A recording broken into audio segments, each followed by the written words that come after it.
Hi guys, welcome to the first edition of the Meg podcast.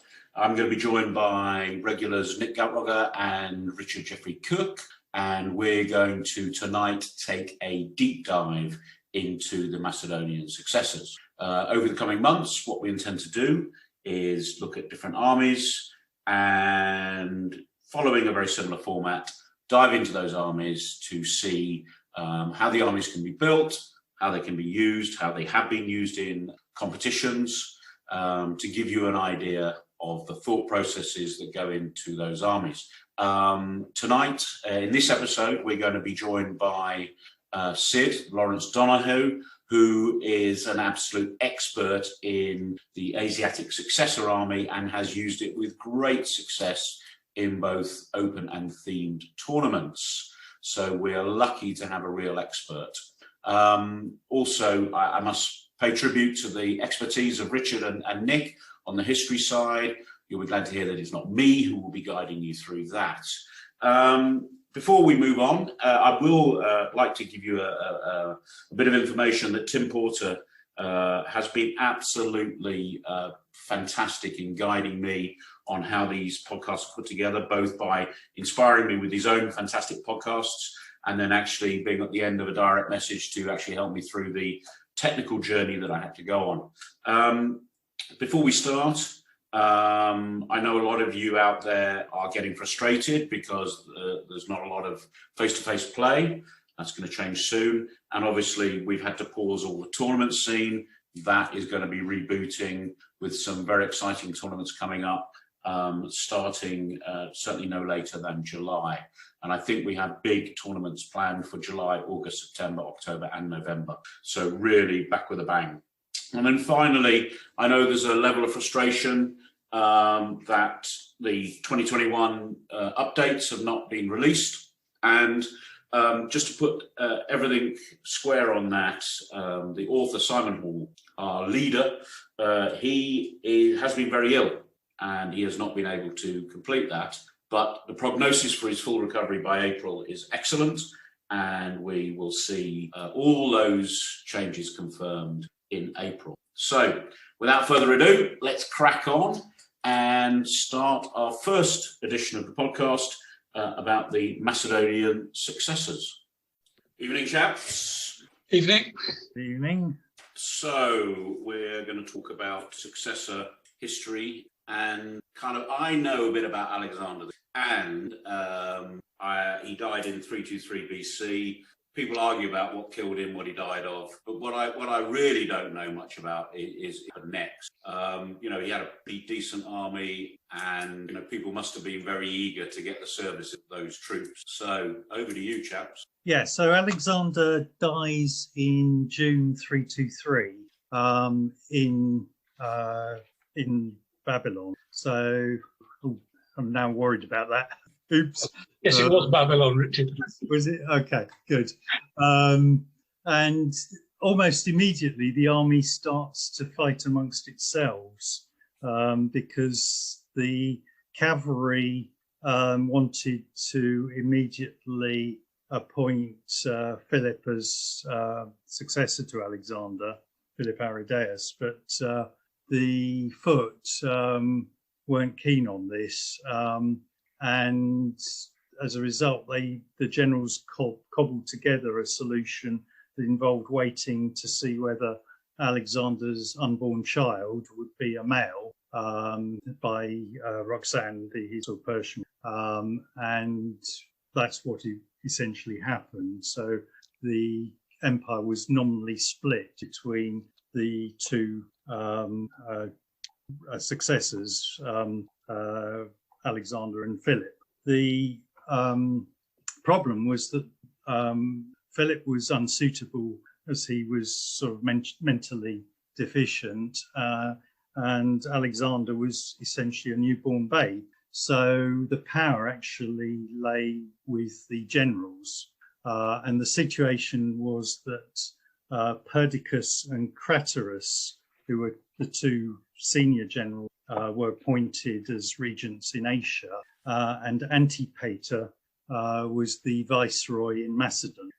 So even at this stage, you've got troops that are controlled by different generals in different parts of the empire, and this excludes all the forces that were garrisoning the provinces that extended from India to Greece and most of the territory in between. So you have a very volatile situation almost immediately. And very quickly, the generals start to squabble amongst themselves.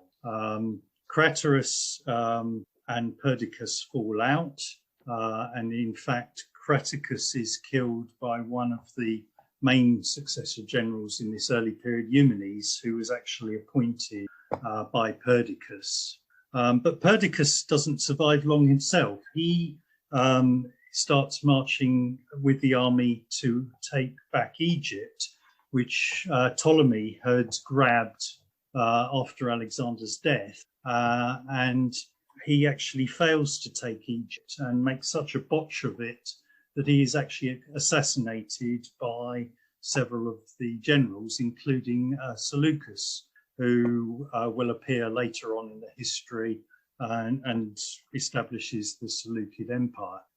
So as early as 320, there has to be another conference, which is the meeting at Triparidesus.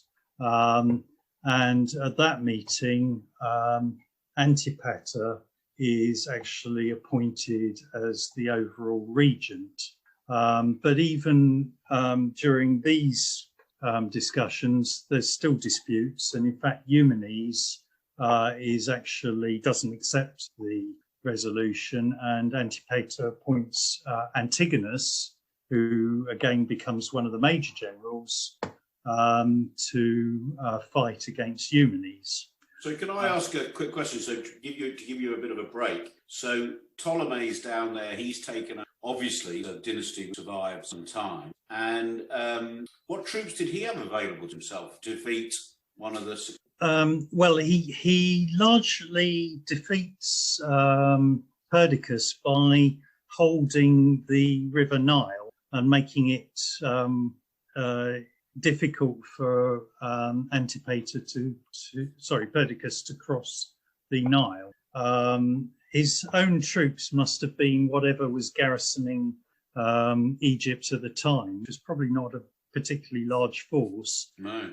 Plus any mercenaries or followers he managed to attract in the couple of years following the death of Alexander. Because the one thing he wouldn't have been short of. Egypt was a wealthy province, so he probably grabbed some funds. I believe the number that's quoted is 8,000 talents, which is a pretty hefty sum. That would be quite a large block of silver. Yeah. I think it's probably worth noting one of the reasons Perdiccas probably failed is to get into Egypt, you have to cross a significant enough chunk of desert to make your supply lines really vulnerable. And if you can be held up, as Richard said, on the line of the Nile, on the eastern branch of the Nile, you eventually run out of supplies for your men, which probably contributed to Perdiccas being murdered. Yeah, there are several generals who failed to take Egypt over the following years. Antigonus himself later fails to take Egypt in 306, 305 BC.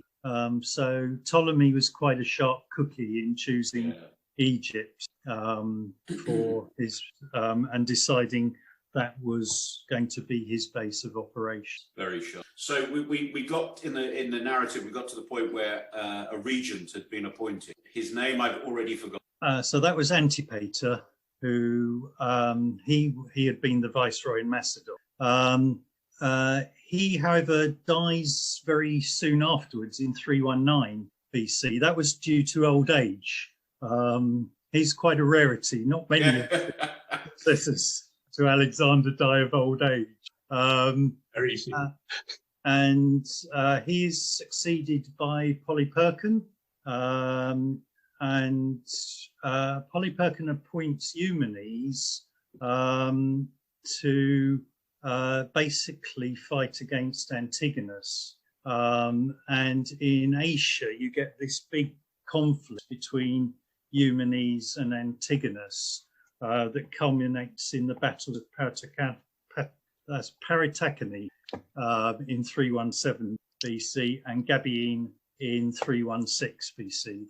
Those are in sort of modern Iran, those two battles. And the eventual winner is actually Antigonus, not because he wins the battles, but because in the last battle, the baggage of the Silver Shields, which is the old veterans from Alexander's, their baggage is taken by Antigonus. And in order to recover their baggage and property and wives, they basically hand over Eumenes to Antigonus, who then decides he's too dangerous to let go and has him executed. So Antigonus ends up as the main general controlling the sort of bulk of Asia, which would be modern day Turkey, Syria, Iraq, and Iran, basically, and moving towards sort of Afghanistan and the Far East.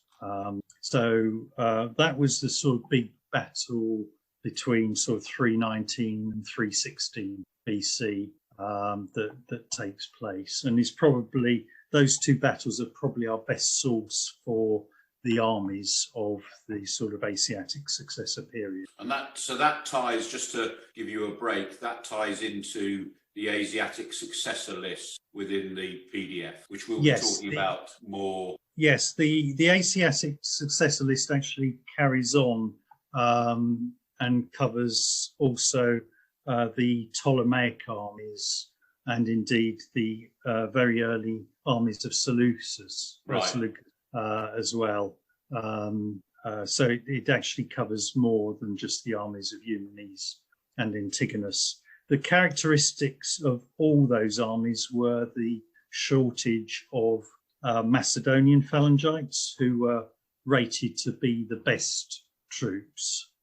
So the generals resort to using Greek mercenaries and even recruiting natives to fight in their phalanxes, and they're known as pantadapoi, which basically means trouser wearers, because to the Greeks, anybody who was wearing trousers was clearly an inferior barbarian and not as worthy as the Greeks and Macedonians. Let's just chip in on one thing to note, that even despite the value of the Macedonians, after beating Eumenes by suborning the Silver Shields, Antigonus decided that the Silver Shields were such a dodgy bunch, untrustworthy, that despite their effectiveness, he basically got rid of them, sent them east, and they disappear from history, I believe. Is that right, Richard? Yes, they were. By this time, they were probably in at least their 60s, possibly even older. So he basically puts them into sort of garrisons where they can become soft and live out their old age. And as you say, they disappear from history. Much to my shame, I think the Silver Shields are one of the sort of exciting features of those Asiatic armies. They're fairly iconic for the early part. Once you read the history and work your way through the interminable number of Greek names. One reason I'm glad Richard's taken this section was to not have to do too much Greek pronunciation myself. So far, we've seen the successors basically fighting each other. So Macedonian type armies on pike battle. Is that fair for this period, or were they fighting other people as well? By and large, they were fighting amongst themselves, or occasionally putting down local revolts. These include revolts of Greek mercenaries. One of the first revolts actually was of Greek mercenaries in Bactria, but there's also fighting amongst the Greek cities who Alexander had this league of Greeks, and basically they decided on Alexander's death that they'd had enough of this, and you enter into the Lamian War, which is the first war in that the Macedonian have to fight. And in fact, Macedonia basically remains fairly calm after, with one exception, when Antipater is succeeded by Polyperchus. Antipater's son, Cassandra, he was expecting to get control of Macedonia. And in fact, in 317, he actually seizes the Macedonian power from Polyperchus. And Polyperchus actually flees to Epirus and gets the support of Alexander's mother, Olympias. And she actually invades Macedonia back to Epirote army. But Cassandra besieges her in Pydna, the site later of the Roman battles, the Macedonians, and eventually she has to capitulate.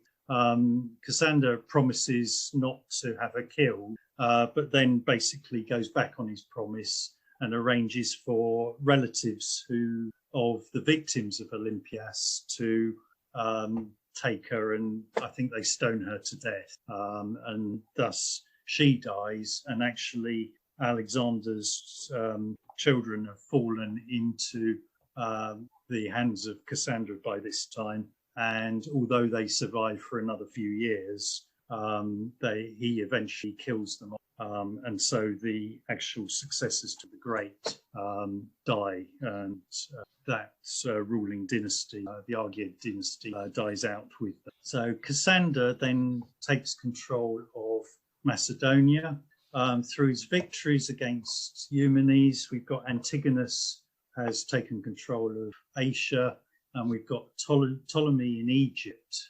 And we've got Lysimachus, who is governor of Thrace, who starts to appear in the picture. And basically over the next sort of 15 years or so, there turns out to be this sort of battle between the various generals, which culminates really in 301 BC, the Battle of Ipsis, where Cassandra, Lysimachus, with the support of Ptolemy in name but not in actual troops, defeat Antigonus, and Antigonus is killed. And Lysimachus is the big victor because he seizes a lot of Turkey, Asia Minor as was. Seleucus captures Syria and has already captured the east. Ptolemy tries to seize some of southern Syria, Coeval Syria as it's known, from Seleucus, and that ends up starting a chain of wars that carries on for 150 years for control of that sort of Palestine area. And meanwhile, Macedonia ends up, because Cassandra dies in 298, and Macedon ends up being fought over between Lysimachus, Demetrius, the son of Antigonus, and Pyrrhus, the Epirot king, who is a nephew of the half-brother of Alexander the Great. And Pyrrhus, of course, is better known for his Pyrrhic victories in his battles with Rome. But you have this whole chain of conflict that really ends in 281, where Seleucus actually defeats Lysimachus at the Battle of Corupedium. But as Seleucus is then crossing the Dardanelles to move into Thrace, he's actually assassinated by a son of Ptolemy called Ptolemy Coronis, the Thunderbolt, who actually seizes the throne of Macedon, but is then killed by the Galatians. And that sort of ends the successor pit, the early successor pit, and you end up with the stable kingdoms of Macedon, of the Seleucid Empire, and of Egypt under the Ptolemies. So is the Seleucid Empire the Asiatic of the Macedonians? Yes, so it's the Asiatic possessions of the old Empire of Alexander, stretching from Bactria, modern Afghanistan in the east, to Asia Minor, modern Turkey in the west. And then the area between that and Palestine and Egypt, that was an area of. Yes, so the sort of Palestine and the area south of modern Syria was disputed between the Ptolemaic dynasty and the Seleucid dynasty, and they go on to fight various Syrian wars, as they're known. So you have the first, second, third, fourth, and fifth Syrian. But by then you've got this. You've got these three power blocks, nicely defined. You've got Egypt, Asia, and you've got the home country, and it's Greek satellite. Yes, and that sort of division largely remains in place until the arrival of the Romans. And we all know 146 BC or whatever, I think it is, the Romans defeat, and Macedonia is a Roman. Yes. Right, well, that was... I must say, that's an impressive summary, Richard. It really was. I couldn't have done it. I feel obliged to chip in one small thing. Please. It just because it's known to so many that not people don't necessarily know where it lies within the history. That the Demetrius, the son of Antigonus, the famous besieger, Demetrius the besieger is generally, he undertook his famous siege of Rhodes during this period, the late, so about 305 to 304, I believe, Kutcher's notes, which was, when that failed, the Rhodians allegedly sold off the scrap from his siege machines, and from it they funded the Colossus of Rhodes, one of the seven wonders of the world. So that fits in. What's that got to do with Phalangites? Sorry?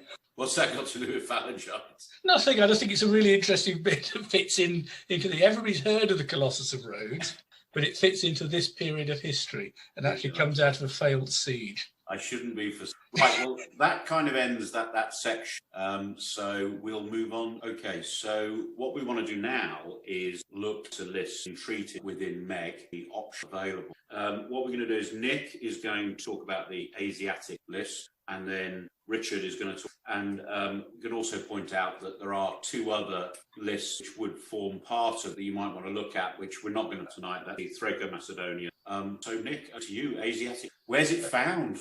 Okay, well, it's found in the Syria and Asia Minor set of the classical lists. And it covers the period that Richard has just been describing, from the death of Alexander the Great through to the end of the series of wars between the initial successors of Alexander.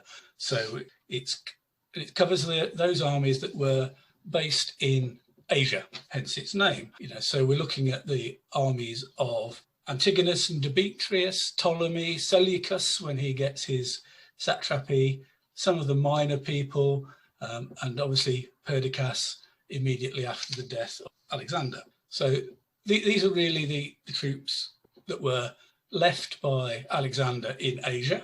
So and then supplemented by the generals who were fighting over his empire by as many troops as they could get hold of, really. As Richard has already said, Macedonians are the core.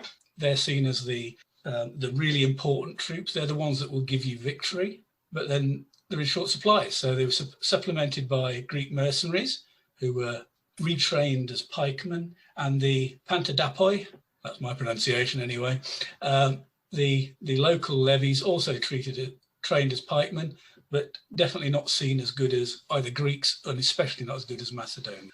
To that we add lots of local troops around the edges, but the important troops were always the Macedonian and the other pikemen.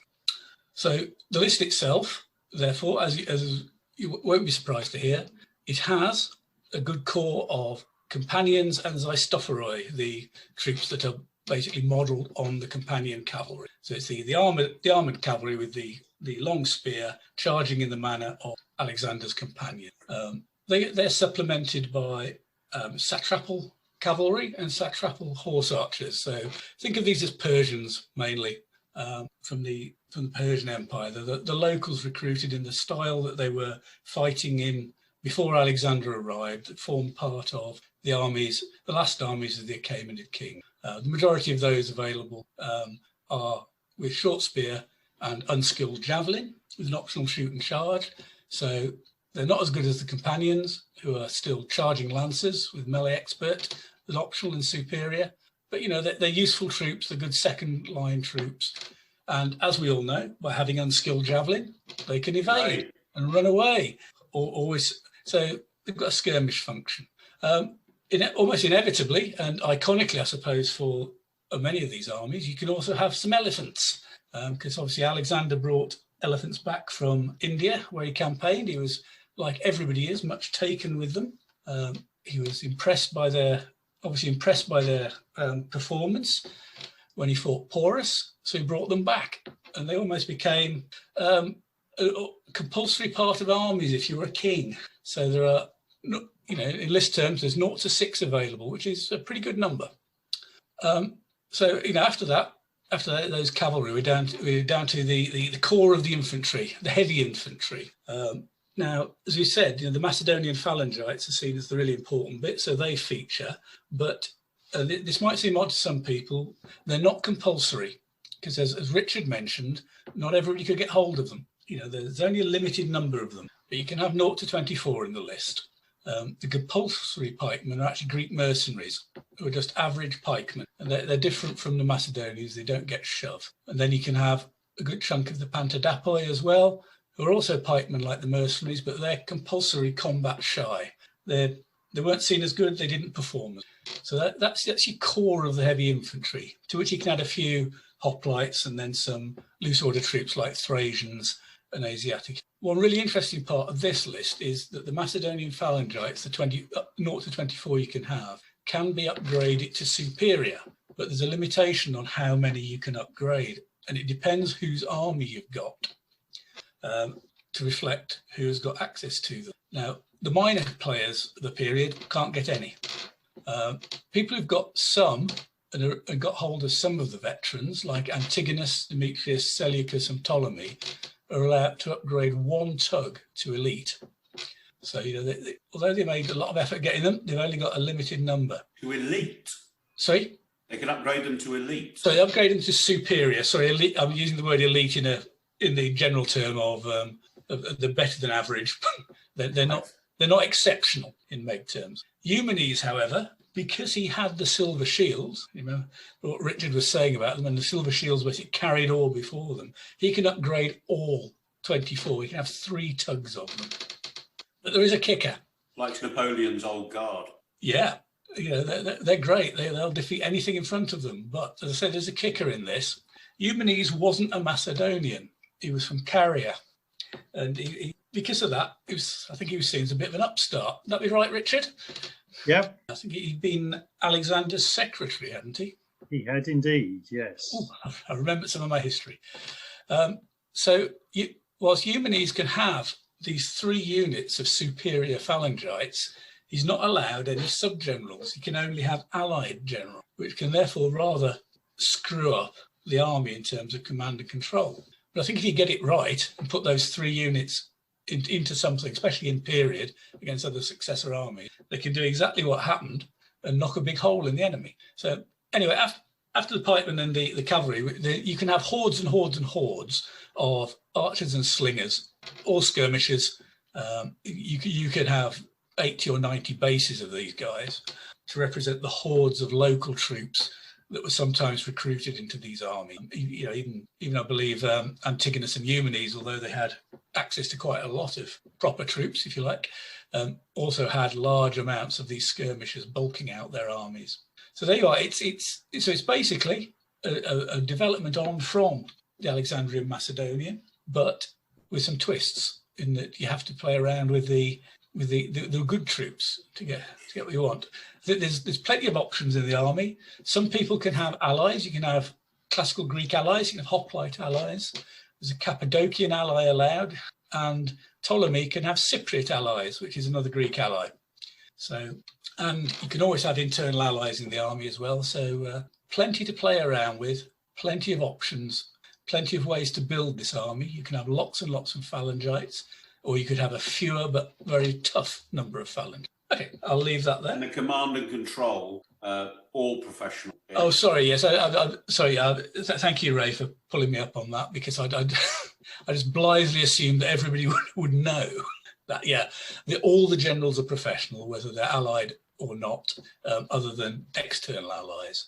So you always have the option of that professional command and control. You can have your CNC as a floating general if you want it to get extra flexibility, and there's no limitation on the quality of the generals you're allowed in that. So you're allowed the full gamut for any of the generals, army commander, sub or internal ally, from mediocre through to talented, or obviously legendary, should you wish to, for the CNC.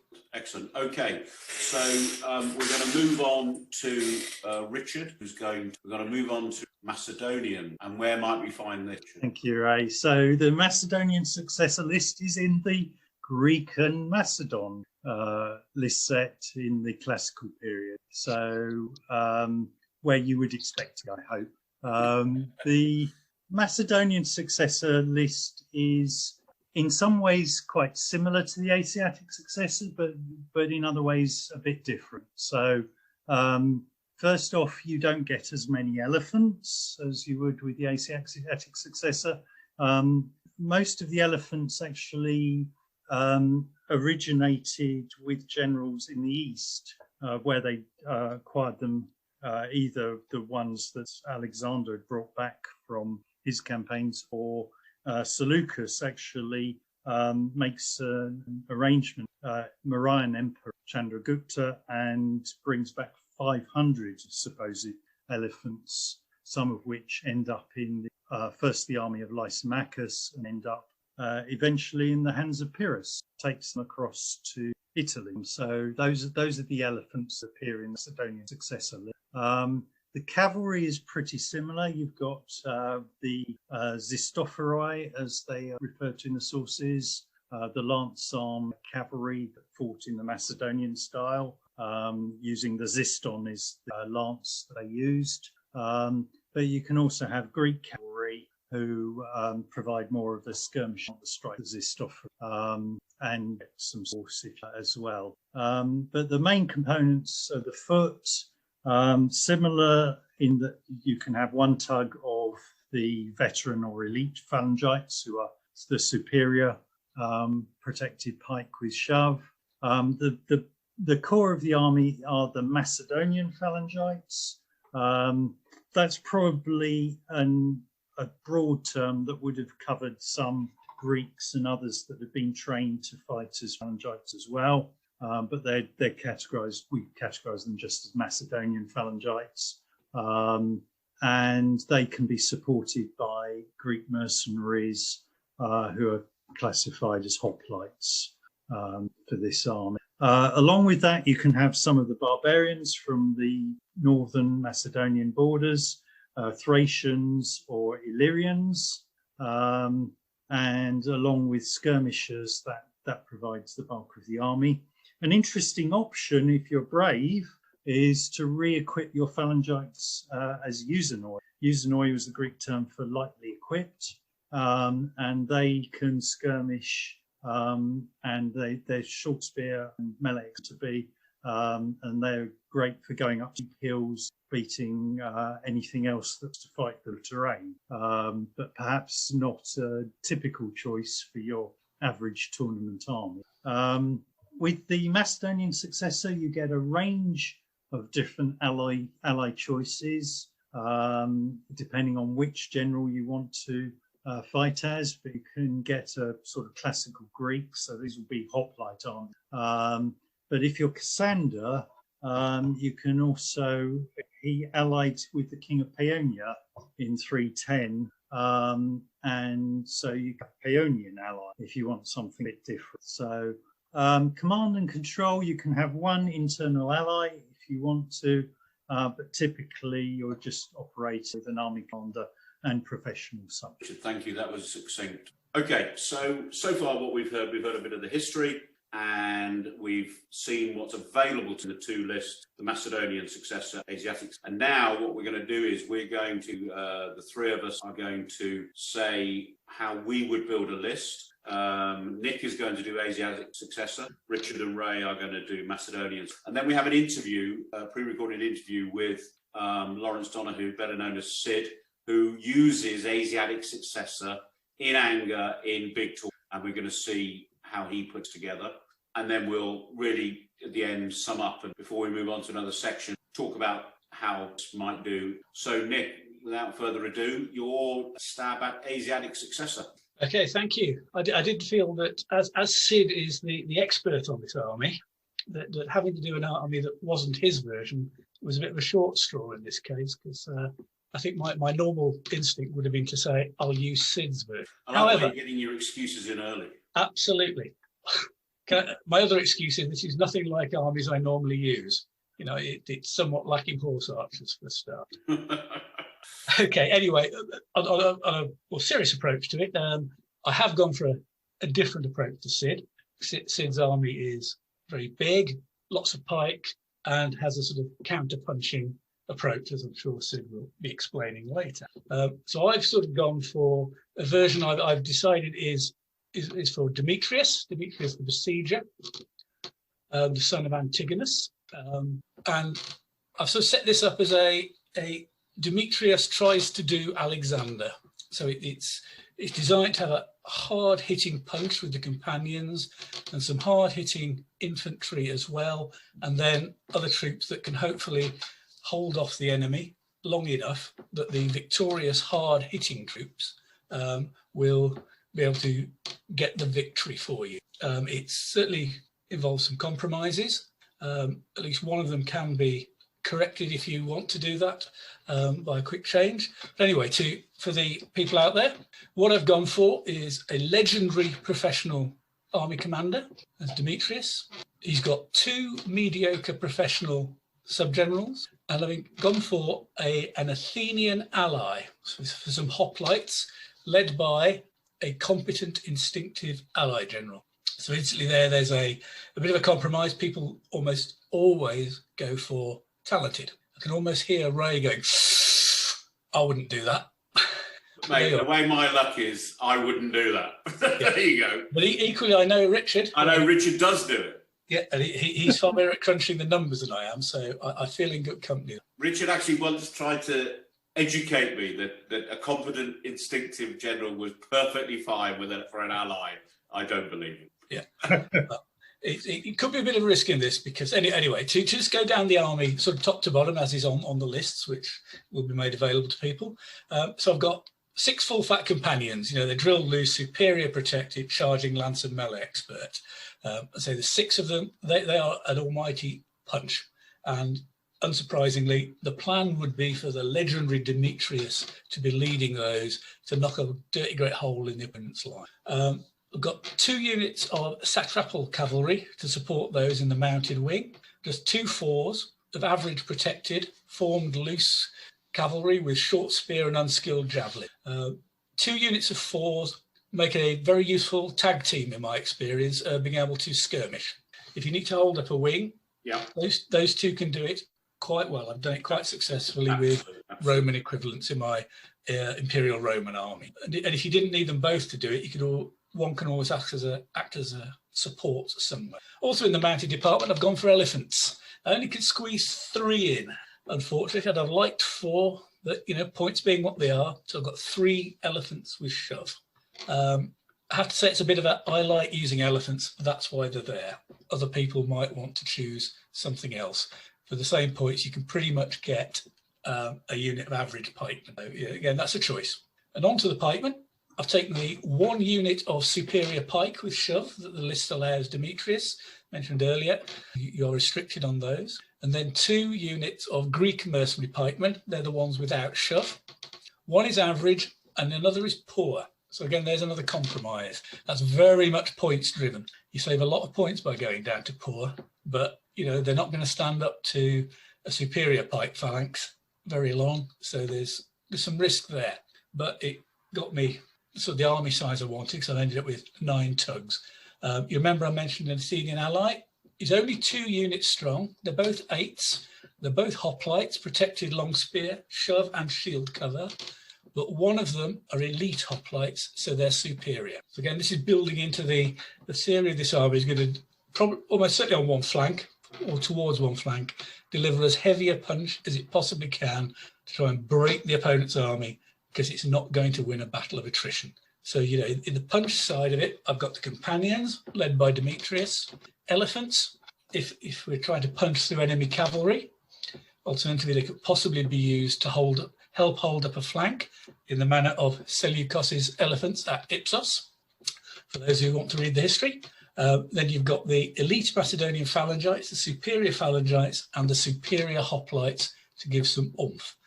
I've used superior long spear troops against pikemen before now, and they work quite well.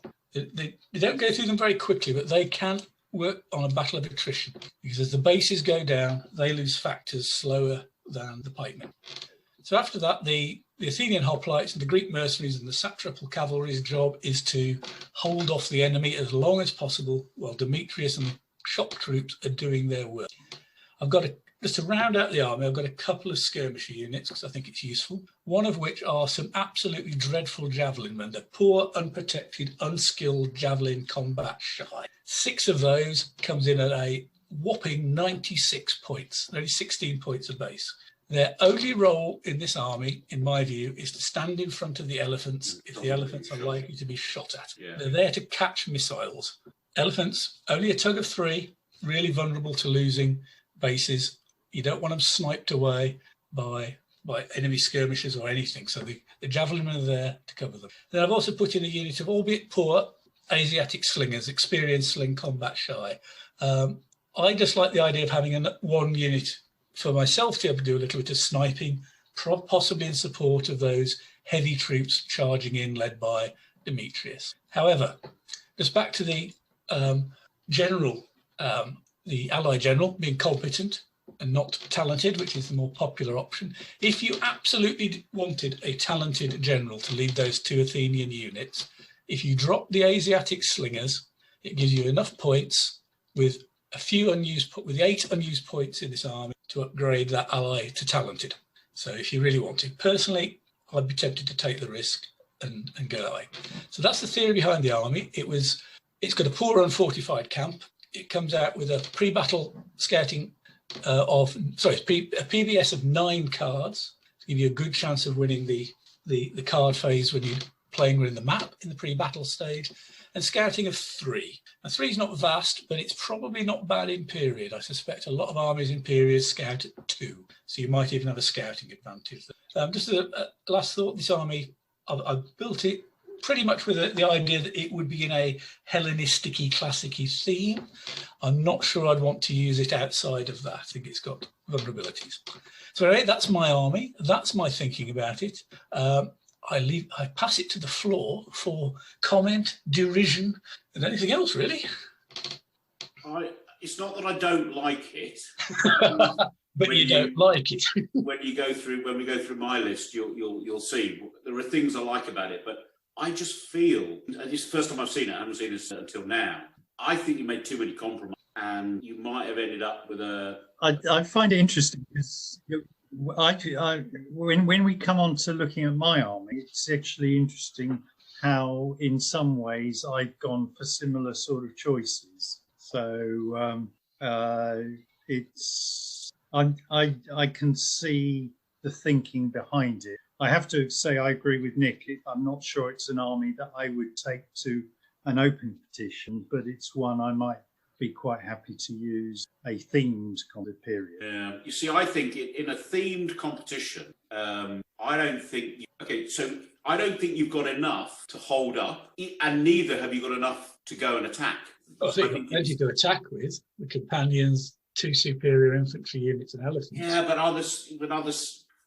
I think the superior infantry. Yeah, maybe it's a grind, isn't it? Depends what they hit. But in period, they're I think what I like about this the most, and you'll see this in the list I put together, is I like the 9 PBS and rescouting. It wasn't meant to be an insult, but I I really like that, because I think that helps this army to do what it wants to do. Because I just think that you're talking about holding up, and I think so. I think you find with this army that what you want to get in, i.e., your superior infantry as part of your attack, it's easy to hold them up, because if somebody puts a four of their own satchel cavalry in front of them, they're not really marching across the board, are they? So that would be my worry, that the part of the attack force. So my final point is, part of what you've described as your attack force might just be bogged down as the hold up force. It depends how you play it. I mean, fours of cavalry can hold up things to a certain degree with any army. Yeah. But one of the great advantages of Meg is you get results in normal game times because you run out of table running away. Yeah. Because if somebody, say, drops a four of satrapal cavalry in front of something like the elite Phalangites or the elite hoplites, they can't really risk standing and fighting. No. The chances are you're going to drop a four in front of them, and they could be broken in a turn, and then you one tug down. So Yeah. they can skirmish, but if you're a bit clever about it, you can pressurise them. Yeah, everything is possible, but Yeah. moving three and a four of cavalry, skirmishing cavalry, even stopping you marching in the first turn, depending on who gets first turn. I'm not saying you wouldn't have first turn, but they can stop you moving more than once. Yeah, I mean, I just think there are challenges which I know you're a good enough player to overcome, but I think the list does have challenges. It feels quite finicky, and therefore is an army that a lot of things have to go right. There you go. I don't see where you're coming from. I think it's. I suspect it could be a win big, lose big army. Yeah. I mean, I've seen it. If the companions led by a legendary general go right, they're terrifying. Absolutely. I mean, it isn't quite the Agema led by Alexander, but you only want one claim down on that. Absolutely. So it's Right. I mean, one thing I didn't say is you probably would be looking to get the first move in. Yeah. So, but again, you're legendary in PBS of 9. Hopefully, you're doing everything you can, especially in period pre-battles. But I've got a sneaky feeling that there might be 3 people here trying to control the pre-battle system. I don't know yet because I haven't seen Richard's list. So why don't we talk about Richard's list? So Nick, if you unscreen share. Okay, done. All 3 for Richard. Cool. So you should go. Sorry, Richard, we're live on air to million. You can swear at the technology rail edited out or not. So I've only made Richard swear one. let me share my army. So this is my Macedonian Successor army. It's the army of Cassandra with a Paeonian ally for 310 BC. It consists of just the 3 generals, but 2 talented, including the Paeonian ally. It's basically an infantry army. It has 1 unit of Zistophori who are there just to provide support to the infantry push, really. And the thing that's novel about it, I suppose, is using a couple of units of Paeonians with a talented ally. The Hyperspis are superior short spear, experienced javelin and melee. So they're quite tough troops, with the option, of course, of going through terrain, which if you're facing other armies of this period, may not be able to stand up to you. Supported by the compulsory unit of Paeonian warriors, if you've got them as an ally, and the option of having some Illyrians who are the tribal flexible, so they can operate both the sort of difficult terrain or the plain open terrain as required. The core is the 3 tugs of Macedonian Phalangites, supported by 2 tugs of Greek mercenary hoplites. So I probably have the Phalangites together with the mercenaries to protect one or both things. Use the Zistophori as a sort of reserve, bit like Pyrrhus would do later on against the Romans, perhaps, and use the Paeonian as a thrust, preferably through some difficult terrain. But if the battlefield's completely open, they're probably tough enough to handle most things, although companions led by a legendary general is going to scare them, that's for sure. Again, bit of support with the light troops, unit of Cretan archers, skirmishers to provide some skilled shooting, useful against those pesky fours of satrapal cavalry, because they're not going to last long if they try skirmishing in front of an archer. Light horse, again, Cantabrian light horse, just to provide a bit of a threat on probably on a flank, and some Paeonian javelinmen to, again, they're poor, but these ones are experienced javelin, so can do a bit of damage. And again, they're 9 siege. So the army has a PBS of 8, so it doesn't quite hold up to the legendary general with the 9 PBS cards, but my scouting is also so that's the thing my. I really like in this army, because, for example, poor troops, are trying to stand in the lines of something up, they'll eat them. And then, as you say, somebody trying to Used in the right situation, they can make a difference. Yeah. I just murdered to be able to fit them into my list, but it just didn't. Yeah, they can be very, very useful. Often sniping from between 2 other units. So, Richard, in your mind, what are you trying to achieve in the pre-battle? I'm looking, I suppose, for the one bit of terrain that will allow me to anchor the army. To work around, or Then work the to one side of. So if I get the choice, I'm probably looking at mountains as the terrain option. But as I say, it's an army that if you end up on an open plain, it's solid enough and probably hold its own against most things in period. I really like the ally. Yeah, that surprised me. I think I've come across it when playing against a Galatian. I think Galatian can have that ally. Matt Pool's Galatians have. Yes, I think when they invade in 280. Yeah, and those pain in high pacifists are great. You can say, oh, pity they're tribal, but you can't have everything.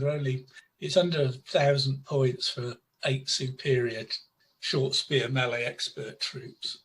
And with a talented general, you hope you get the command. You've got 4 cards. You hope you get the card that allows you to do what you need to do with them. Yeah. I mean, you need a green to wield, don't you, with the general?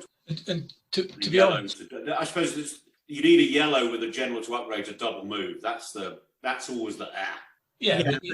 It's going with the 4 cards. You're improving your odds. Yeah, absolutely, and that's why you're improving your odds of their playing at the start of the game, and B, you're improving the odds that you'll get the cards that can get there exactly. I mean, the chances are you'd only want to double move early on, or the double move you must make is going to be early on if you need a terrain piece. Agreed. Unless you've got an open run at the baggage, or they're slightly to one flank and all the actions somewhere else. Yeah. You can see how, because they can't wheel and double move, can they? No. So I use a lot of tribal troops. If they're not in exactly the right position, but then hence the 8 PBS, 3 scout. If they're not in the right position, they can find it difficult to get in the game. Usually the terrain, if you're using them with the idea of moving them through terrain, you don't need to wheel them. It's usually a point at the terrain, and they'll move towards that. Yeah. It's then the ability to wheel them afterwards into the threaten the flank or what you can do. Yeah. The weakest aspect would be if you reach the edge of the terrain and then you're into open terrain beyond that, and your opponent has skirmishing cavalry. But even then, you can keep pushing forward, and you've got if the enemy cavalry come in range, you've got the experienced javelin. And if you're superior and melee expert, even if you're loose, you're probably better than most of the skirmishing cavalry you're going to find in this period anyway. Yeah, and I've been pleasantly surprised by that ally. Just so, are the Illyrians part of the ally, or is it just Paeonian are the ally? Yes, the Paeonians are the ally. The Illyrians are part of the main force, and they're either to, if you've got sort of a gap with terrain either side, you can use the Illyrians on the other side, or you can use them to support the Paeonians, and therefore have three units that can go through terrain. Not many armies are going to be able to hold up that sort of. No. Well, if they can hold that up, they can't hold up the pike and the spear coming to us. I think in period you're not going to find anything. I think, again, like mine, I think you might have mentioned that you wouldn't necessarily use it out of the sort of classical era. I think that's a problem with any pike army, that they aren't generally the best armies to use in open competitions, because you've got a relatively short frontage and are quite vulnerable to missile troops. So any horse archer army is going to start causing you problems. Yeah, especially in a more open competition against horse archers, you're probably a card light, and you can maybe two. Allowing for the fact 4 of them are sitting with your Paeonian. Yes, it's most pike armies are going to be a struggle against. But I mean, so yeah, that I think we're all impressed by the Paeonians. Definitely. Excellent. So should we move on to my dribble?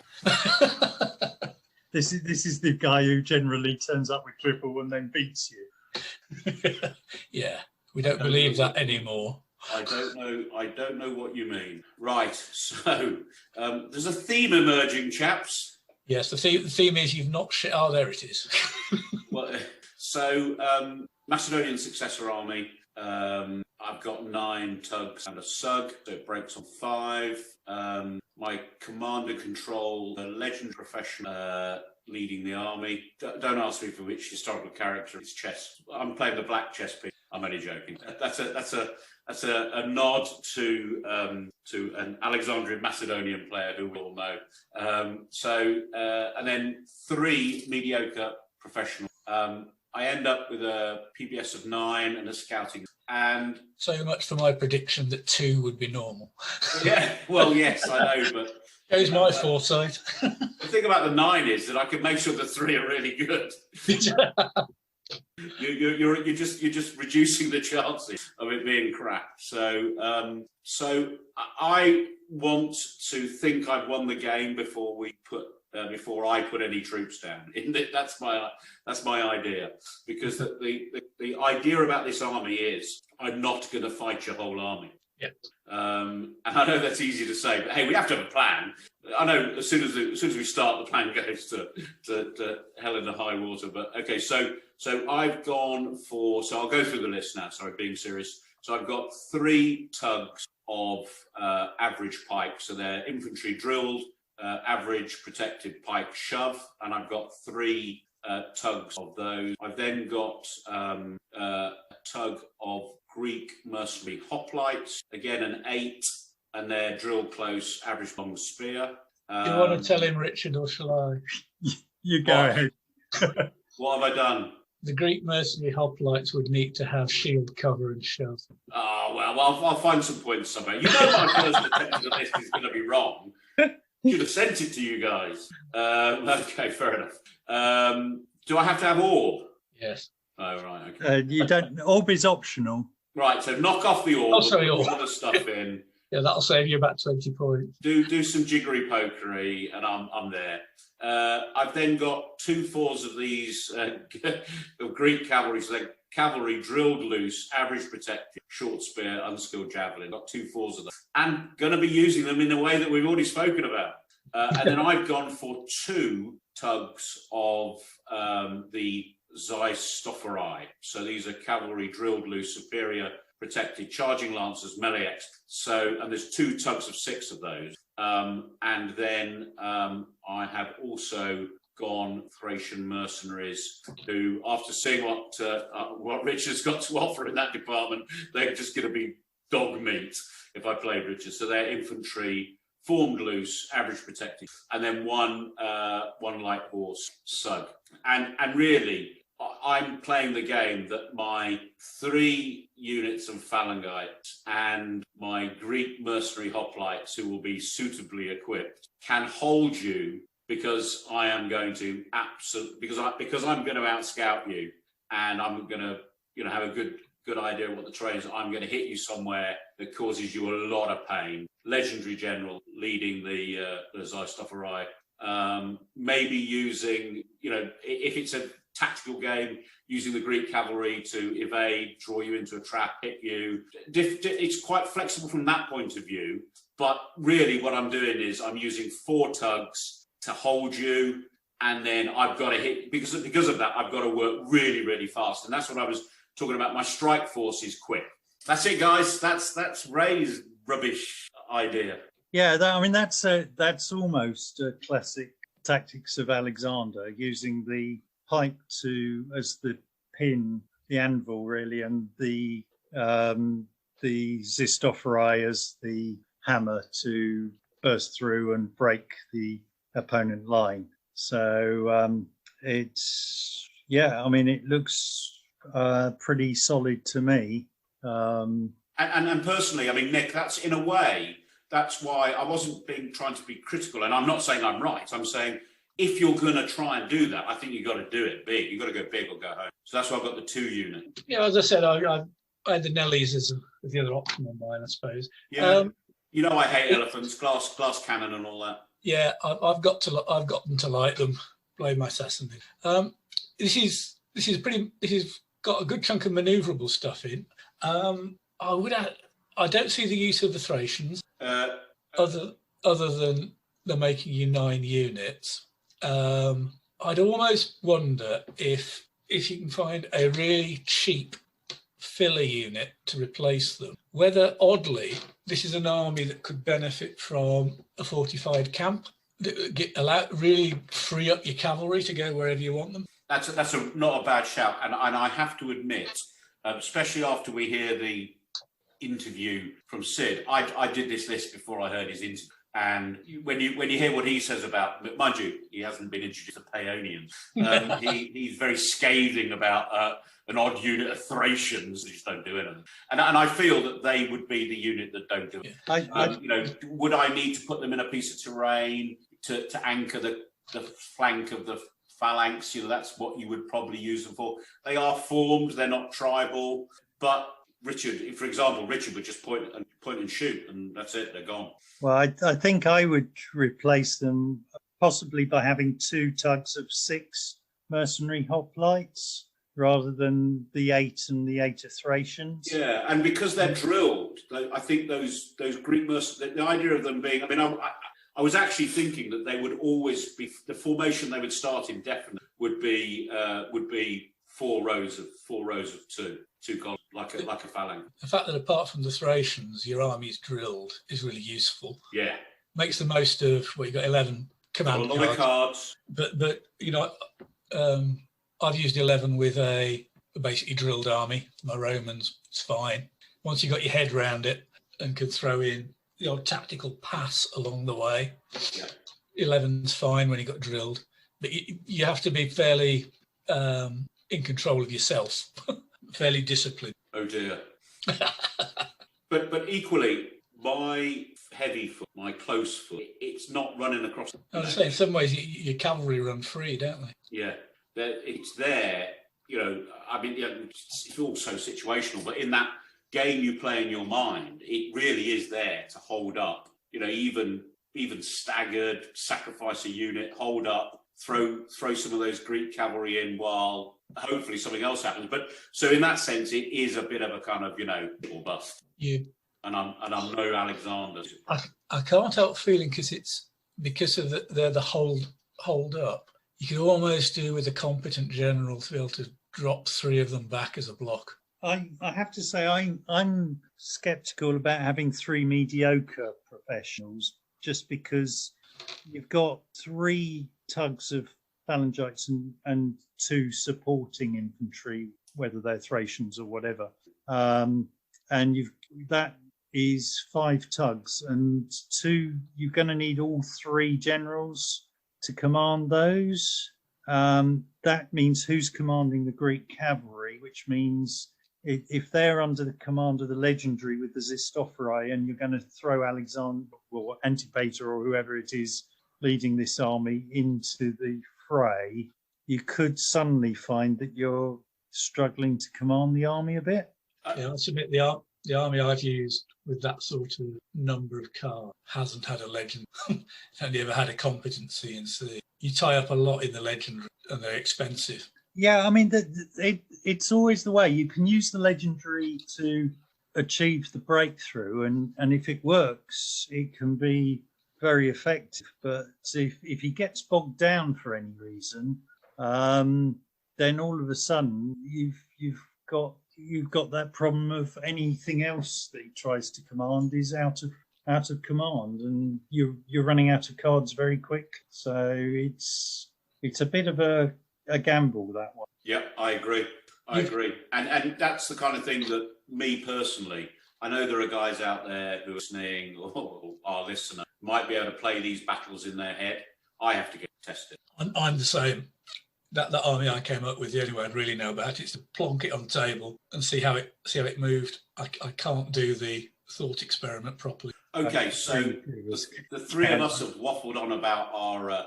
In fact, I have to say, Richard has used Asiatic Successor, I think, in an open or a competition at least. I've certainly used it in competition. But what we're going to hear from, who we're going to hear from next, is someone who's used one of these armies, the Asiatics, in anger in open Ray period competition. So Ray, just say before we hear from the expert. Could we just wonder between the 3 of us which of our 3 armies we prefer? Oh, good call. Yeah, well, I've got to just put my vote down first. I've been so awed by if there's such a word, by the Paeonian Hypaspists. I'd have to have that army. It's tempting me. Out of the 3, I'd be happiest to field that one. I think. I think it's if you don't mind me saying, Richard, it's a safer bet, definitely. I have to say I would stick with my army, I'm afraid. I think Ray and I are both leaving more to chance than you are. Yeah. I mean, to be honest, I think both Nick and I were trying to squeeze a style of play into an army we've never used. Type of army we've never used. So I don't own a single pikeman. So that's not true. I have some Burgundian pikemen or something like that in one of my medieval armies, but only a couple of tugs. So this was a real. Okay, how can I do something different? And what did I do? I came up with what people did anyway, historically. So which is kind of reassuring, actually. All right. So enough guff from us. What we're going to do now is we're going to hear from Sid. And then we're going to come back and we're going to wash up the section on the meg list. So without further ado, we're going to hear from. So that was great to hear from Sid and how generous of his time. Also to really just open up and tell us exactly how he uses it. I think he's confident there's nothing you can do about it. I think that's what he feels. So he'll tell you exactly what he does with it. Because Sid, how are you? Great, thanks, Ray. Thanks for the invite. Oh, no worries. It's good to have an expert in this particular list. So really, could we just quickly run through your list? And your list will be published with your permission on the supporting website so people can see it. But why don't we just quickly run through it together? Yep, no problem. So starting at the top then with the generals. I mean, with this army, I've got all professional generals. Competent professional for commander-in-chief, talented, competent and mediocre subs. The idea is that on this, with the actual formation, is the competent CNC is a floater. Right. So when you're setting your army up, effectively you're your mediocre general on the refused flank, generally defending, doesn't need many cards, can sit there and not move very much. Your talented is in the middle, with the bulk of the decent pike that want to go forwards, light troops and possibly 1 cavalry unit. And then the remaining competent general is on the flank or in the reserve with around about 3 cavalry units. And the floating general is always sat in the middle, so he's got the best command and control. Yeah. And just for those who, just for those players who aren't as experienced, having the floating C&C means that you can pass cards to your generals within your command range, meaning that if you really need some cards at any particular point, it's maximising the chance of having them. That's correct, and getting decent cards in the right place. Yeah. The other thing that people seem to forget, you can hold one card more. So a mediocre general can be given effectively extra cards. So you can give an extra card, say he only gets 2, extra card to make it 3. If he doesn't use any cards that turn, he keeps all 3 for the next turn. Okay. So I knew he could have more during the turn. I thought he had to discard it at the end of the turn. So that I've learned a rule. So you can carry one extra one forward. Each general can. So if you've got a flank which isn't doing anything, load it up with an extra card. Because when it comes to be used, he's got 3 instead of 2. Nice. I shall squirrel that piece of information away and check that afterwards. I'm not doubting you. I just will need to burn that one in my brain. Okay, so if I just sort of said to you, you've talked about the command and control. Before we get on to the detail of this, why there are many pike armies out there. I know this podcast is about the successor armies, but what drew you to this list? If anything, I think it's just the number of pike, I'll be honest. Yeah, I think so. In an average list, I can get 6 pike blocks. This one has 7. Right. And it absorbs your opponent because of the fact that you just see the numbers, especially in an ancients list. I mean, it's horrible when you sit across the table, having done that. When you sit across the table, having to put on the spot, it's a horrible brick of pike. And I guess in that kind of min-max, sorry to interrupt you, so in that kind of mid-max way, you've just gone for the max. There you go. Exactly. I mean, I even shed the Thracians from this list because I couldn't see it was an Achilles heel. So it's filling a gap in the line. They were tribal as well, so they didn't maneuver very well. So I ditched the Thracians for an additional pike block. So I mean, I find, for example, if you have terrain, you either just avoid it or you send the cavalry. Yeah. You have short spear and skilled javelin cavalry. They can go in terrain and they can evade. So if we now run through your list for the listeners line by line, I'll just read it out quickly. So you've got 2 tugs of companion in a 6 and a 4. Yep. You've got 2 tugs of satrapal cavalry, 2 4s. Then you've got 7 blocks of pike and some skill bow Cretan archers who I'm sure are often the stars somewhere in your list. They are, yeah. So I mean, the effectively you've got hammer and anvil approach with the army. So the anvil is the pike, primarily the combat shy ones. So you've got 4 blocks. They are, to all intents and purposes, when you shoot at them, the same as the regular pike. They're combat shy. It does not affect shooting factors against them. Right. So it's not like you've downgraded them to poor when that would affect that. Correct. Yeah. Did you experiment with poor pike? I've tried it before, and I've used in the previous list. You had tribal pike, didn't you, if I remember right? So and different varieties, and I think poor pike are just too vulnerable. Right. So and actually, because we're also talking about the history in this podcast. I laugh because you've got Greek mercenaries who have been equipped with pike, and you've got these I'm not even going to be able to say it, pantadapoi.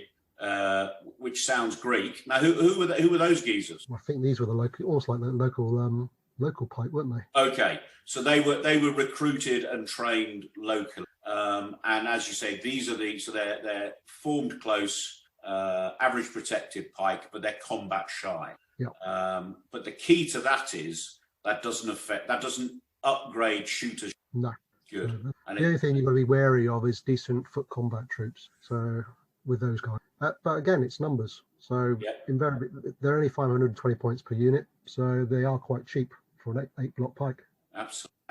And so when you deploy your pike, do you check aboard the ones which aren't combat shy? It's interesting. None of your pike have got shoves, so they're not great pike. They're just pike. Correct. Yeah. It's a real numbers game. It's a numbers game, and you do give in. I have been beaten, but whereby pike which have shove, which is ironic, and it's like they get the roll of the shoves, and they do start pushing over you because obviously they'll get green to whites just for that +1 advantage. and against the combat shy ones, they'll be yellow to white. So it adds up. It always amazes me how important that green to white is. Yeah, because obviously you have the chance of the skull. Absolutely. But normally it's a numbers game. So with the pike, they can hold on. So people have got shove, they can have less pike, which means you can work around them. Or they're facing cavalry against another pike block. And the key thing with the cavalry is that there's 4 units. And with the pike, effectively, I say it's a hammer and anvil effect. The anvil is the pike, primarily the combat shy ones. And then effectively you start extending out with the other pike, the drill pike, with the cavalry switching flanks, because of the fact that you have the drilled cavalry as your reserve. One lot of the satrapal cavalry on either side. So effectively you have a cavalry cover on the flanks, and the drilled cavalry can dart to whichever side you want them. Yeah. Mention the Cretan archers. They're my little sniper team. Yeah. I do actually love them as a unit. I don't stick them out in front to be cannon fodder. They're not there to be run over by the light horse. They're there to snipe. Yeah. And it's like Robin can attest to this. They'll nip between 2 pike blocks, and they cause more pain to him than anything else. Yeah, because they'll be shooting rear ranks, won't they? Shooting rear ranks, or you shoot like cavalry, and you'll be 4 away from them, so they can't respond. You're shooting greens because the fact that you're skilled, and if they're flexi horse and they're unprotected, you're shooting yellows. Oh yeah. So yes, I like a. I'm not a great skirmisher user, but I like a little. I can see the skilled bow coming in handy. So you've talked about how you use this. So if I said to you, would you use this list, or have you used this list in an open competition? I think you have, haven't you? I have, yes. Yeah. So against all comers. At BritCon, yeah. BritCon. I Yeah. can't remember what I think I played Europathon. I think I had Warband, but so really, there's not a lot you fear with this list if you get it right. There isn't, no. The irony is, one of my other lists is probably one of it's Achilles' heel is the Hussites, because it's got nothing to take on wagons. Yeah. Don't talk to me about the Hussites. So actually, Sid, so you've got a reputation for choosing really horrible armies, haven't you? Yeah, I tend to do, don't I?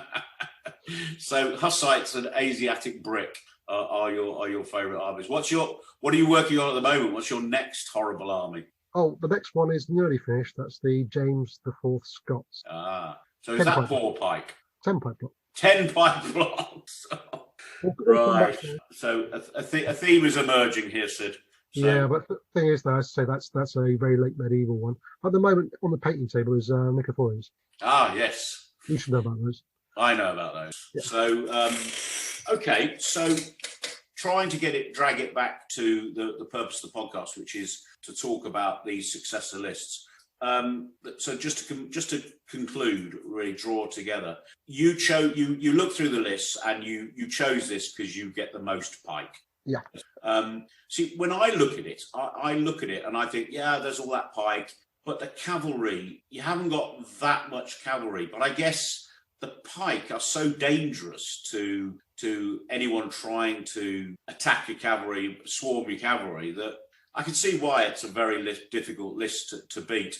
What have you run up against? I mean, I remember you had a big tussle with Jason, and he had a big pike army, didn't he? Yes, he did. Yeah. I know you ultimately you were victorious in that game.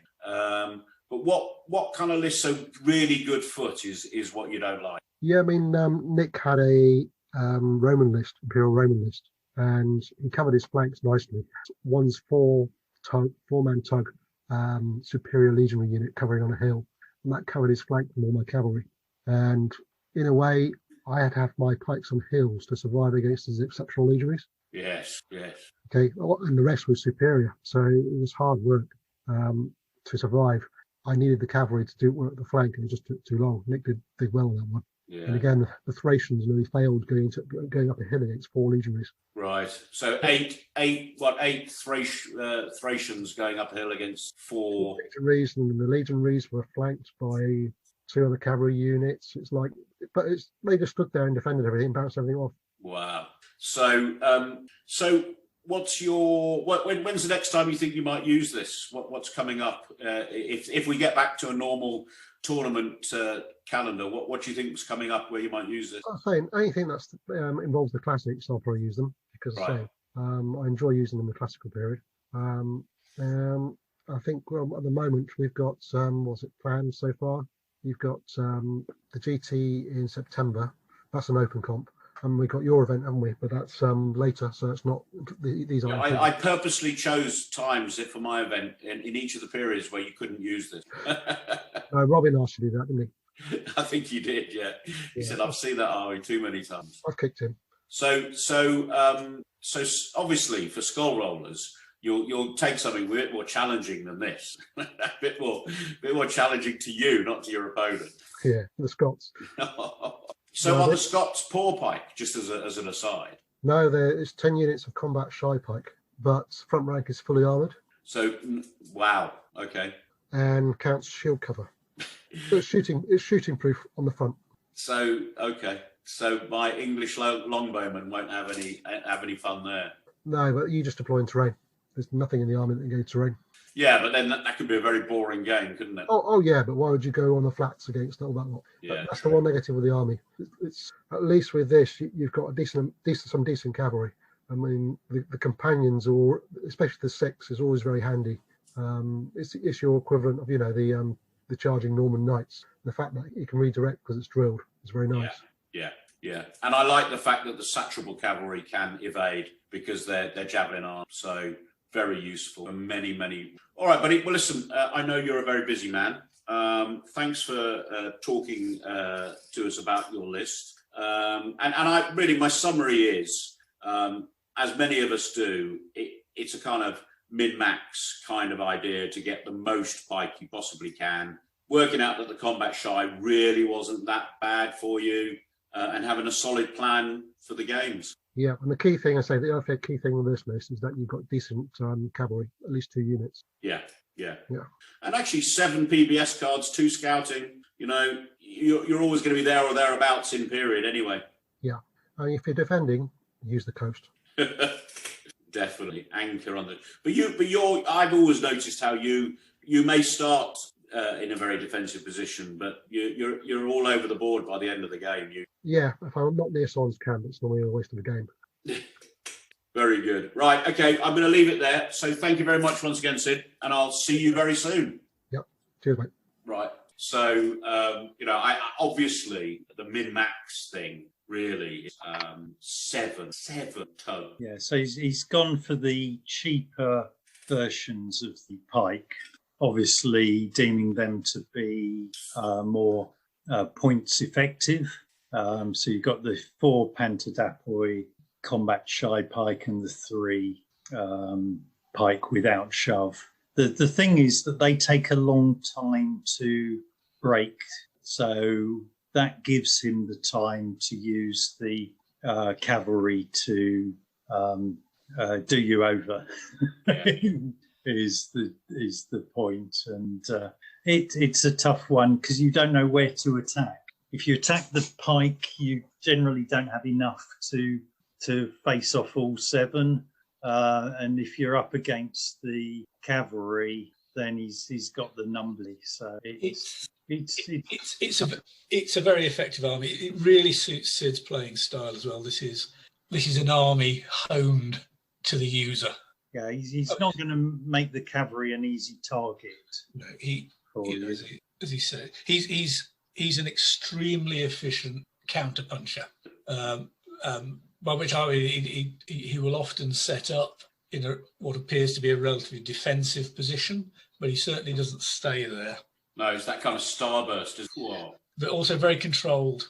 So I've played this army a couple of times. I played this exact one about this time last year or earlier, just before lockdown started. You played him with your Romans, didn't you? I think he mentioned that. Yeah, I played him twice. The one with the Romans was a couple of years ago, and I think the list has changed a bit by then because he had some poor pike in there. Right. I think the Pantadapoi might have been poor at that stage, or he'd downgraded some. And I mean, we had a great game. He had lots of pikes sitting on hills, and I completely bottled it by not attacking them, even when I had a unit of exceptional legionaries. So we had a good game, but it was a draw.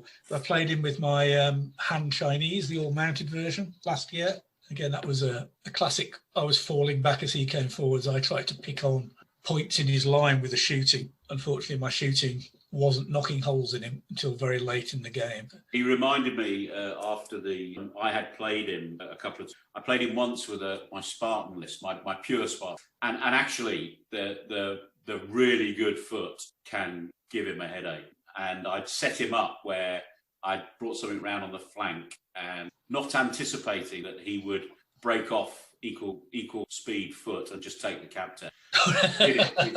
left me hanging there with, okay, I can go and charge him with the, it was one of those moments. And that bought him enough time because you just get ground in a mill, don't you? You just get, just like a flour mill, you just get ground by this pike. But so I think it very good. I mean, you with your Romans, very good foot. So very good foot can have a go. But obviously then you've got to be able to do something about his 2 tugs of charging lancers.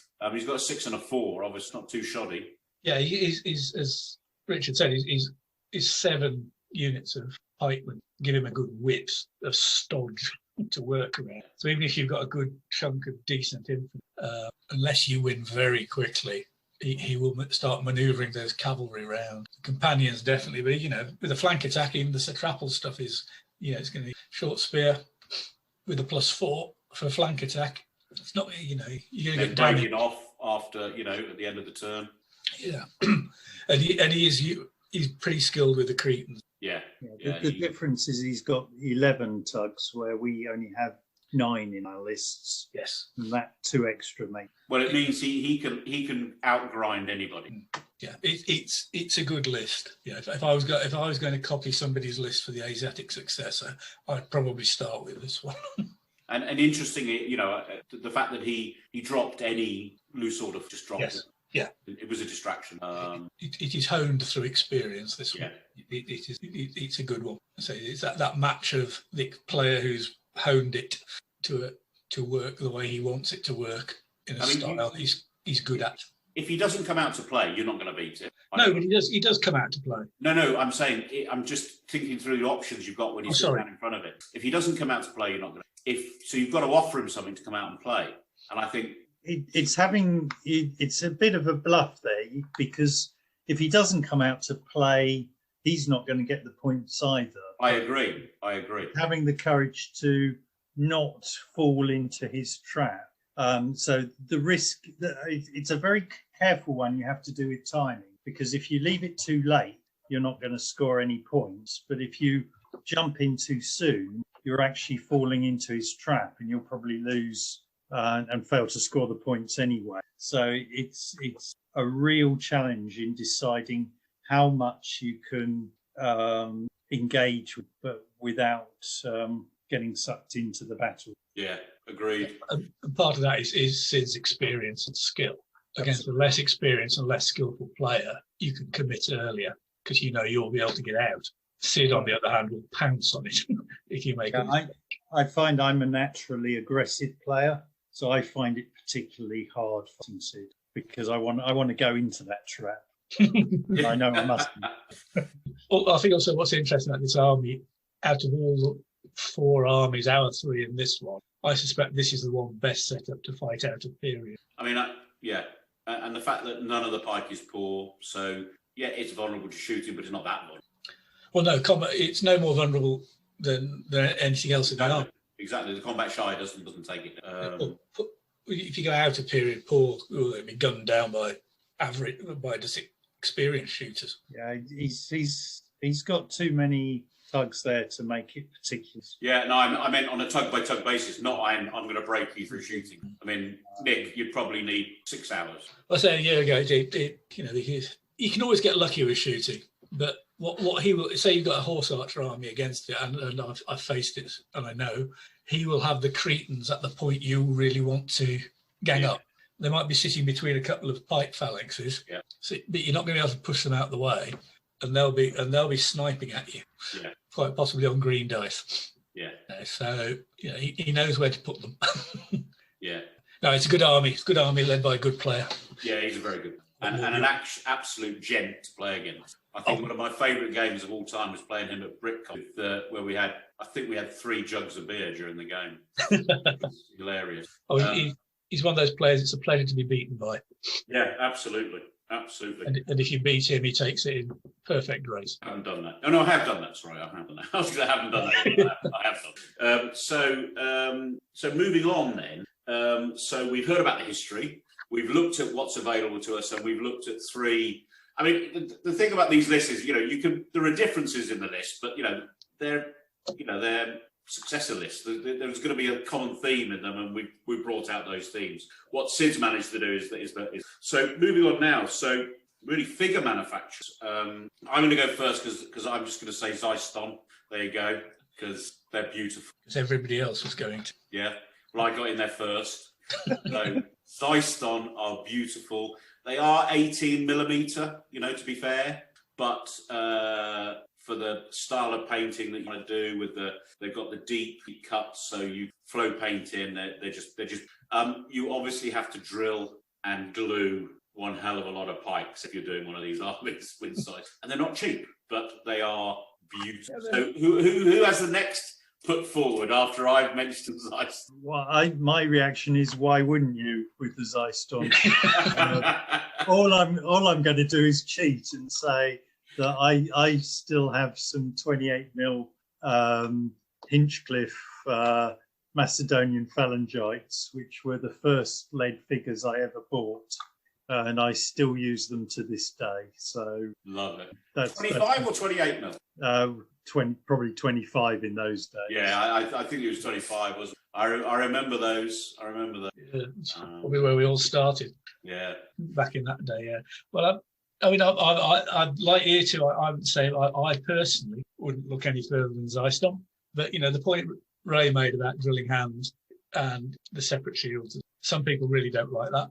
I mean, I know yourself, Ray. You. Well, I managed to drill my own hand more than I drilled the hands of the Phalanges. So, I mean, I think a possible next choice would be Forged in Battle, who do a reasonably extensive range. They've got Macedonian Successors, they've got Greeks in a Seleucid range.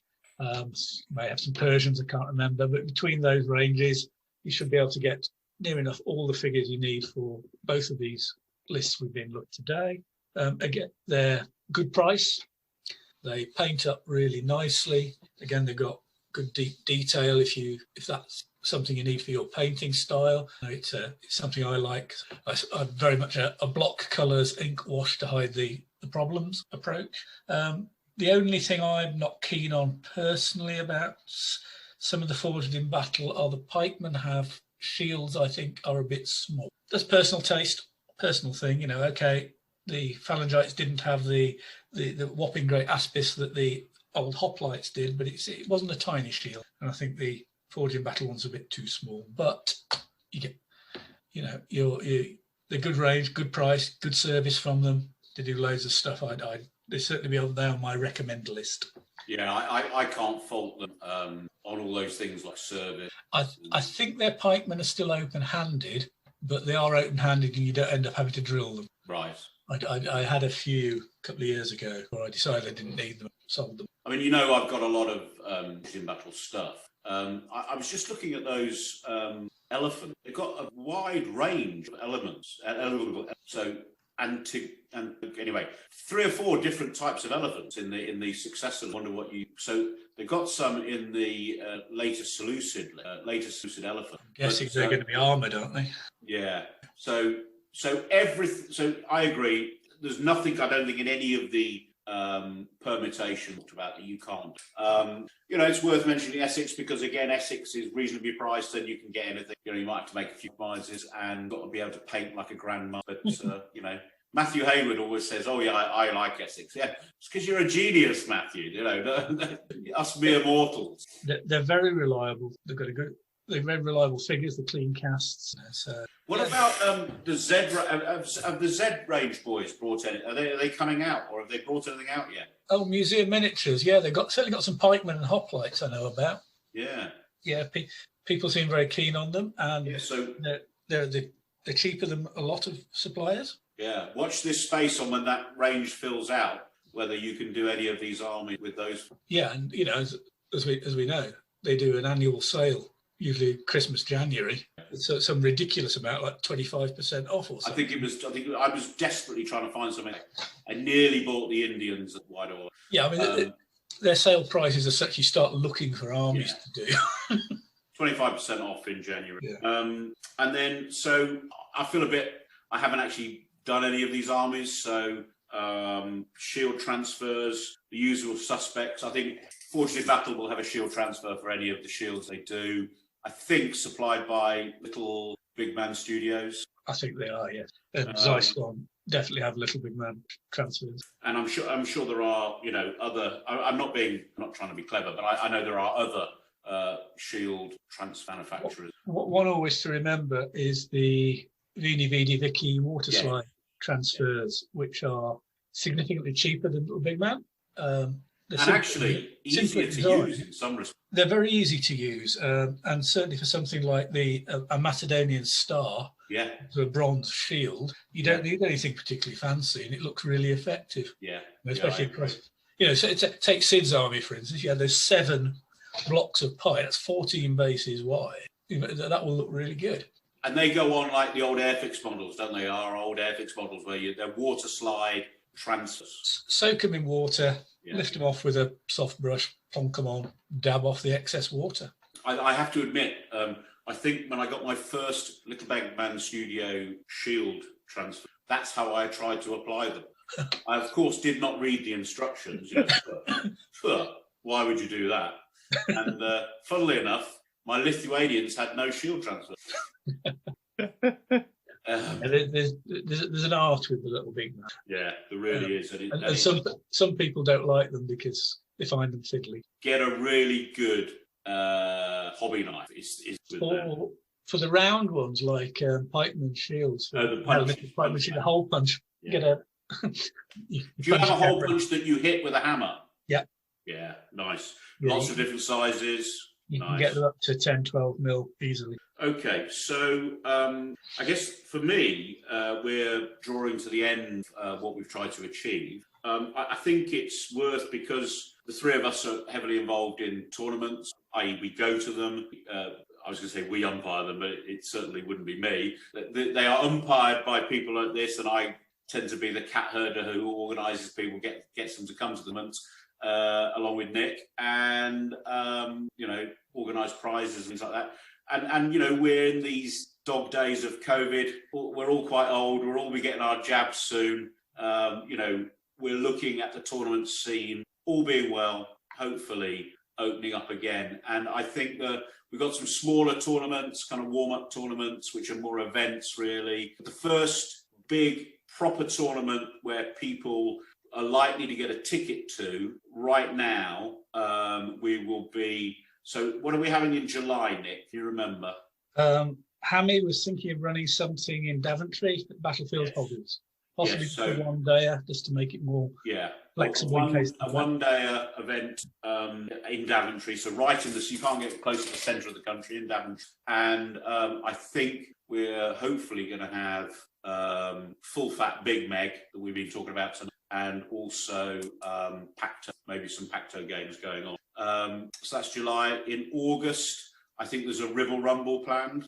You could be right there. Yeah, up in hopefully in Stockport at Element Games, where they have a bar. Biased me to a particular venue. But they have a bar. In September, we have the big one, obviously, which is our World Championship, the Skull Roll Champion, which is at Olympic Stadium, I believe. Is that right? Lee Valley Leisure Centre or something. The Lee Valley Centre, which is part of, come on, go with me here, part of the Olympic Stadium. Because I just find it so ironic that a bunch of war games are turning up with it. So, and that's a much bigger event, but our event within the bigger event is our individual. So things are getting back. Also, Warfare, that's at a bigger venue this year. So it's not in Reading at the Riverside Leisure Centre. It's at Ascot at the racecourse. So I believe that could be a lot bigger. So watch out for news about the tournament scene. So, gentlemen, it's been a real blast. I hope people are listening. I hope they're painting and enjoying what we're saying. Do you have any final thoughts, guys? I just wanted to mention a couple of books for people who are interested in the period. The Bible for Figures is Duncan Head's Armies of the Macedonian and Punic Wars, which still can't be beaten. Absolutely. I got the original version back in 1982, possibly, and it's still available on the internet if you want to get it there. In the realms of fiction, I thoroughly recommend Alfred Duggan's Elephant and Castles, also known as Besieger of Cities. That's his book on Demetrius Poliorcetes, the Besieger. Well worth reading. And if you want a history of the wars themselves, I think the best series are the entitled The Wars of Alexander's Successors by Bob Bennett and Mike Roberts. So that's my suggestion. Yeah, I'd concur with that. The Duncan Head book, absolute must. If you buy nothing else, buy that one. I'd also say, and I'm surprised Richard hasn't done this, to mention the Society of Ancients as a well worth resource with their bi-monthly journal, Slingshot. But just linking to Duncan Head's book, the SOA also have an online forum, and Duncan Head is a regular contributor there and is usually incredibly helpful. If you're asking questions about the history, suitable figures, or anything like that, you can sort of go to, you can communicate with the man who wrote the book you have to have. That is excellent. The SOA is well worth joining anyway for Slingshot, which is just has really interesting articles. And if you become a member, just to appeal to the mercenary side of people, there are discounts available from figure manufacturers. And isn't the president of the Society of Ancients one of our lot this year? Indeed, Simon Elliott has taken over from the 1st of January as president of the Society of Ancients. Yours truly is the treasurer, so it's nice to hear such a ringing endorsement. Society, which has been going since 1965. September 1965 was the first of Slingshot, and we've just recently released the 55 years of Slingshot compilation, which has 320 issues of Slingshot, all fully indexed and available for members. It's a fascinating history. It's as old as I am. I arrived in September 1965. Yeah, a bit before my time, that. Yeah, I'll leave our esteemed listener to decide whether Slingshot or myself. It beholden to me to say thank you guys for giving up your time. I hope people enjoyed this. One of the things that we will be doing, obviously you can't do it on your first one, but we'll be having a kind of umpire's corner where you can send in some questions, and if we find one which is suitably difficult to answer, we'll have a debate and answer that. Maybe get Simon involved as well. And as my final thought, we wish all the best to Simon. The rules that we all enjoy playing, because he is still in recovery and will be recovering till April. Prognosis is good. And then I think I can feel the pent-up energy inside him already that in April we will be bringing everything up to date, just in time to come out of COVID with all the 2021 list builder points and a few errata, presumably, in the compendium edition.